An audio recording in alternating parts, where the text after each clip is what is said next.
Энэ номууд бол их сайн номууд гарч ирж байгаа. Ягаад гэвэл зурагтай, дотор талд нь жолтой. За нөгөө талаар бол энэ бас нэг онцлог байл дээ. Тэр нь юу вэ гэхээр энэ хугацаа гэдэг ингээд заасан юмнууд нь их байна.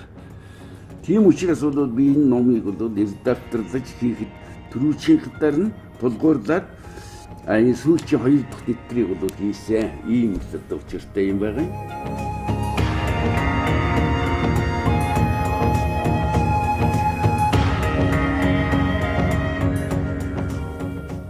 Өвлийн цагт бол биднэрт хүнд хоол хүнсийг хэрэгэлдэг тийм ээ. Тэгсэн мөртлөө зуны цагт болохоор дандаа цагаан эдээ энэ төргээд хөнгөн чанарын хоол хэрэгэлдэг нэг юм онцлогтой байгаа юм л. Тэгэхээр тэр ямар учир байна гэхдээ зэрэг яг одоо юугаар нь үзэхээр хотоодны гал бол дотроо байх үед нь эднэр одоо хүнд хоол хэрэгэлдэг юм. Хөнгөн хоол гэдэг иддэг тэр цагаан гэдэг чинь энэ хүнд хоол идсээр байтал чинь хүний организм биед бол асар их хэмжээний хор хоригдлогддог байна л дээ. Тэр хоригдлогдсон хорыг бол зайлуулж гадагш нь гаргахын тулд хөнгөн чанарын цагаан хоол хэрэгэлдэг. Манай Монгол хоол гэдэг чинь бол их хүнд хоол л доо нэг талаас авч үзвэл. Яагаад би хүнд байна гэхдээ зэрэг одоо манайд бол тамирчин энэ төр хүмүүсүүд бол их ярд чадал гаргаж байна тийм ээ. Тэр чинь бол энерги гэж нэг юм байгаа. Энергиэшин чинь хүний биед хоримтлагдсан үедээ бид тэнхээтэй чадaltaй болж ингэж хөөд.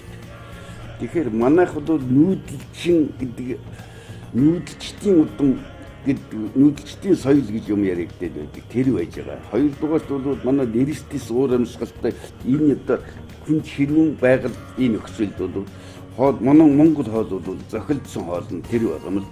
Нэг Монгол хоолнд бас нэг онцлог байгаа.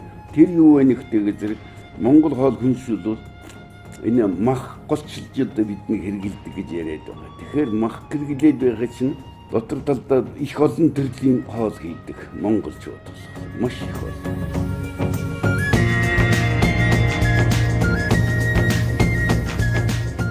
Монголны хувьд бол сайхан эднийх бол одоо би их зөв юм гэж хийж яах гэж бодож байгаа. Яагаад гэвэл монголчуудын энэ жолтой иймэрхүү хоол хүнсний ном бол манай байхгүй байгаа юм ерөөс.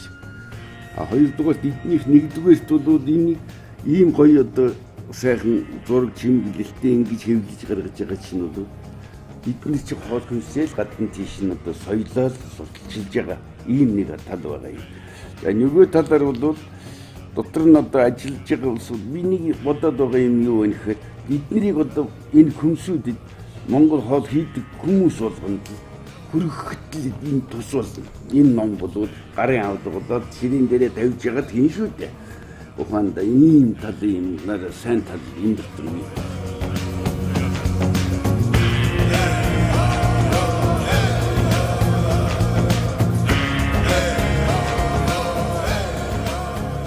Монгол хоолны талаас нэг санаачилга гаргаж байгаа байхгүй шүү дээ. Үндсэндээ бол манайд бол бидний одоо энэ Монгол хоол хүнсний талаар бол их ховор байх үед бол их чухал зүйлүүдийг одоо хийж чадж байгаа. Түүхэн одоо том баримтууд болж гарч ирнэ шүү дээ. Тийм л өдөрчтэй юм байгаа шүү.